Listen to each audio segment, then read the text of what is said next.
Non, bah non, je parle pas. Je suis Élodie Pédron, je suis chef de pôle financier famille et solidarité pour le département du Morbihan. J'ai participé à la simplification du formulaire d'indemnité des remboursements. Okay. Au sein du département du Morbihan, on a revu nos procédures internes pour faciliter le remboursement des personnes accompagnées. Les personnes qui participent aux différentes instances participatives sont des personnes qui sont accompagnées par des travailleurs sociaux et on les appelle des personnes accompagnées.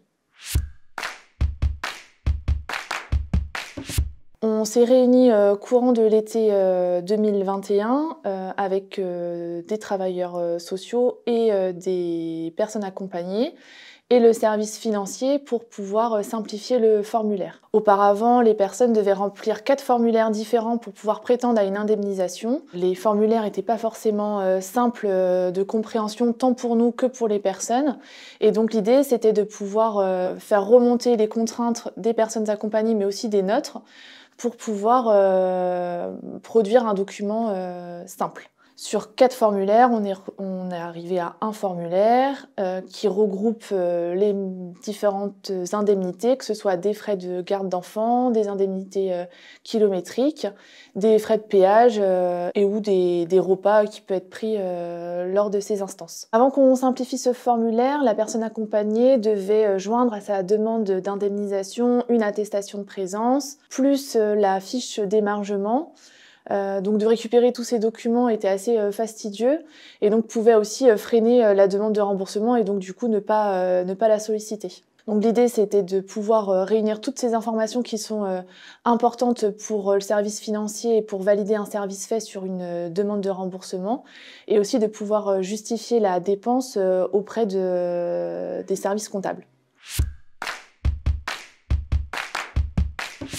La modification du formulaire a été très simple puisque en échangeant avec les personnes accompagnées et en tenant compte des contraintes de chacun, ça a été assez rapide de se mettre d'accord et de tester un nouveau formulaire dès les prochaines instances participatives. On s'est réunis une seule fois pendant 1h30, 2 heures. Ensuite, les documents ont été validés par le service financier pour qu'on soit sûr que ça convenait aussi à la direction qui verse les indemnités.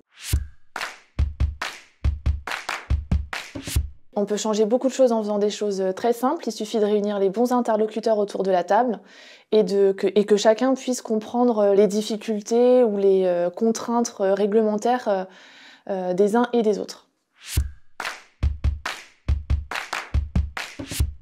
Ce qu'on peut faire encore, c'est de pouvoir réduire les délais de paiement, puisque même si nous respectons les délais de 30 jours pour payer, 30 jours ça peut être long pour des personnes qui sont en difficulté financière. Et donc c'est plutôt de réduire cette marge pour que la personne accompagnée puisse être remboursée rapidement.